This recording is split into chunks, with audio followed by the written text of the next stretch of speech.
اور ہاتھوں میں ان کے سرکاری لاٹھیاں تھیں، توڑ پھوڑ کی، CCTV فوٹیج کہاں گئی، اس وقت سیکورٹی کہاں تھی، یہ ساری چیزیں میں نے کچھ نہ کچھ ڈسکس کی ہیں اپنے پچھلے ولاگ میں۔ تو ڈھکی چھپی باتیں نہیں ہیں، ہمیں پتہ ہے کون غلط ہے کون صحیح ہے۔ وہ زرین نظامیانی نے وہ جو اپنا ایک آرٹیکل لکھا تھا جو بعد میں انہوں نے غائب ہی کر دیا، ہٹا دیا وہاں سے، کہ پاکستان کی عوام کو اب سب کچھ پتہ ہے، شعور آ گیا ہے پاکستان کی عوام کو کیا ٹھیک ہے اور کیا غلط ہے۔ عاصم منیر اور یہ جو DDISP رہے ہیں، ان کی باتوں کو ویسے بھی اب کوئی سیریسلی نہیں لیتا، ایک کان سے لوگ سنتے ہیں، دوسری کان سے نکال دیتے ہیں، کیونکہ پتہ ہے جھوٹ بول رہے ہیں۔ وہ کہہ رہے ہیں کہ ہمارا سیاست میں کوئی لینا دینا نہیں ہے، سب سے زیادہ سیاست میں لینا دینا ہی آپ کا ہے۔ جب سے پاکستان آزاد ہوا اب چھٹی پہ نہیں گئے، 4 بار مارشل لاء جو ہے پاکستان میں لگے، انڈیا میں نہیں لگا۔ آپ کسی شخص سے بھی پوچھ لیں انڈیا میں، انہیں اپنے جرنیل کا نام نہیں پتہ، چیف آف آرمی اسٹاف کا نہیں پتہ، ڈونلڈ ٹرمپ کو نہیں پتہ۔ ہمارے ملک کے آرمی چیف کا نام جو ہے پتہ ہے۔ اسے آپ عزت کا وہ نہ سمجھیں کہ آپ کی بڑی عزت ہو رہی ہے، آپ کا نام سب کو پتہ ہے۔ آپ کا کام ہوتا ہے ملک کی سرحدوں کی حفاظت کرنا، آپ کاروبار کرنے میں لگے ہوئے ہیں۔ آپ پاکستان کے سب سے بڑے ریئل اسٹیٹ ڈیولپر ہیں، آپ سیمنٹ بیچ رہے ہیں، آپ بریڈ بیچ رہے ہیں، آپ ڈائپرز تک بیچ رہے ہیں۔ پاکستان کے جو ایجوکیشنل انسٹیٹیوٹ ہیں ان پر سارا کنٹرول آپ کا ہے۔ جتنی بھی یہ جو آپ یونیورسٹیز دیکھ رہے ہیں، ان کے جو ڈین ہیں ان کا تعلق پاکستان آرمی سے ہے۔ کوئی ریٹائر ہیں، کوئی ہے حاضر سروسز جو ہیں، ہر ڈپارٹمنٹ میں یہ پاکستان کے گھسے ہوئے ہیں۔ جتنے بھی سویلین ادارے ہیں، نادرا تک آپ واپڈا دیکھ لیں، جہاں پر ان کا کوئی کام بنتا ہے وہاں پر بھی پاکستان آرمی کا کنٹرول ہے، ہر ادارے میں۔ تو آپ ہمیں نہ سکھائیں کہ آپ کا سیاست سے کوئی لینا دینا نہیں ہے، سیاست سے آپ کا بالکل لینا دینا ہے۔ اتنا بڑا جھوٹ بولتے ہوئے آپ کو شرم آنی چاہیے۔ تو ڈیل جو ہے وہ عمران خان صاحب نے کرنی نہیں ہے۔ جس طرح کی صورتحال میں نے آپ کے سامنے رکھ دی ہے، آپ کو میں نے سمجھا دیا ہے کہ نون لیگ اور پیپلز پارٹی کے لیے ڈیل کرنا آسان ہے، انہوں نے اپنا اقتدار آگے منتقل کر لیا ہے اور وہ اس طریقے سے آگے چیزوں کو لے کر چلتے ہیں۔ عمران خان نے اس طرح ان ساری چیزوں کو لے کر آگے نہیں چلنا، لہٰذا وہ ڈیل بالکل بھی نہیں کریں گے۔ تو فی الحال ہمیں یہ ہوتا ہوا نظر بھی نہیں آ رہا کہ ڈیل کوئی ہوگی، اور عمران خان صاحب جو ہے جلدی جیل سے باہر نکل آئیں گے، کیونکہ 200 سے زائد کیسز دائر کر رکھے ہیں اور عدالتی نظام ہمارا آپ کے سامنے ہے، وہ کبھی بھی انصاف نہیں کرے گا۔ جن ججز نے تھوڑا بہت انصاف کرنے کی کوشش کی ہے ان کا حال آپ دیکھ لیں، ان کی ڈگری کو جعلی قرار دے دیا ہے۔ 3 ججز کو یہ پچھلے حالیہ دنوں میں ہی ان کا تبادلہ ہو گیا ہے۔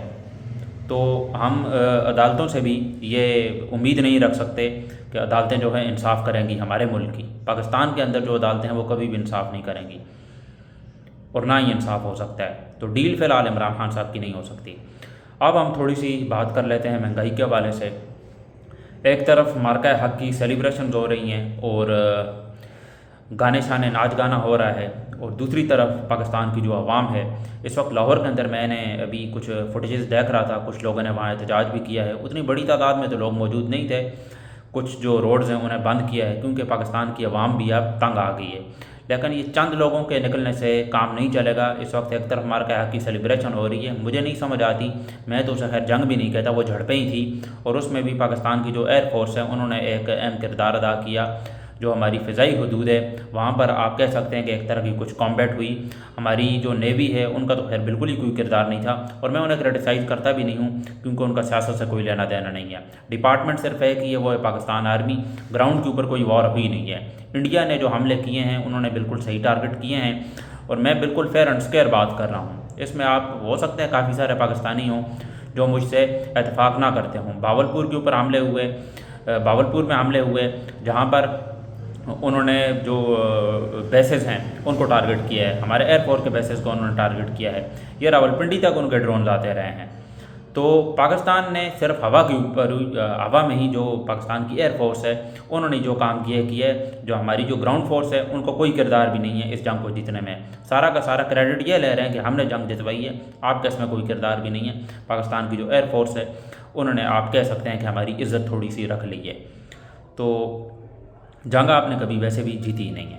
تو مہنگائی پر میں دوبارہ واپس آتا ہوں کہ احتجاج ہوا ہے، لیکن اس طرح کا احتجاج ہمیں دیکھنے کو فی الحال نہیں مل رہا ہے۔ لیکن پاکستان کی عوام تنگ آ گئی ہے۔ ایک جو مڈل کلاس آدمی ہے وہ بعض اوقات صبح اگر نوکری پہ جاتا ہے وہ 20 کلومیٹر جاتا ہے، 30 کلومیٹر جاتا ہے، روز کا اس نے لیٹر پیٹرول تو ڈلوانا ہی ہے، تو اس کی جو آدھے سے زیادہ جو سیلری ہے وہ پیٹرول کے اوپر لگ جائے گی، وہ بیچارہ کھائے گا کیا؟ اس نے اپنے بچوں کو کیا کھلانا ہے، اس نے اور جو زندگی کے کافی ساری چیزیں ہوتی ہیں وہ ان ساری چیزوں کو لے کر آگے کیسے چلے گا، اس کے پاس کوئی آپشن بھی نہیں ہے۔ اور اس کے بعد جو ہماری حکومت ہے، یہ ملبہ بھی کہ مہنگائی ہے اس وقت پاکستان کی عوام، وہ ملبہ بھی انہوں نے پاکستان کی عوام کے اوپر ڈال دیا ہے کہ پاکستان کی عوام ٹیکس نہیں دے رہی، پاکستان کی عوام یہ نہیں کر رہی، وہ نہیں کر رہی۔ آپ کب تک معیشت آپ نے ہماری تباہ کی ہے، ایکسپورٹ ہماری بالکل نہ ہونے کے برابر ہے۔ پچھلے 4 سال سے آپ حکومت میں ہیں اور آپ کہہ رہے تھے کہ ہم بجلی بھی فری دے دیں گے، ہم یہ کر دیں گے، بسز ہو گئی ہیں، وہ کر دی ہیں، چارجر 20 کروڑ کی گاڑی پہ بیٹھتی ہیں آپ، اور اس کو آپ کہتی ہیں نکلوائی آپ نے وہ 6 لاکھ میں ہے، 2 کروڑ کے اس کے صرف ٹائر چینج ہوتے ہیں، اور آپ ایک اتنی گندی بات کرتی ہیں کہ اس گاڑی کے اندر چارجر کی سہولت موجود نہیں ہے، اس گاڑی کے اندر اے سی نہیں ہے۔ کچھ آپ خدا کا خوف کریں، ہمیں بالکل اس بات کا پتہ ہے۔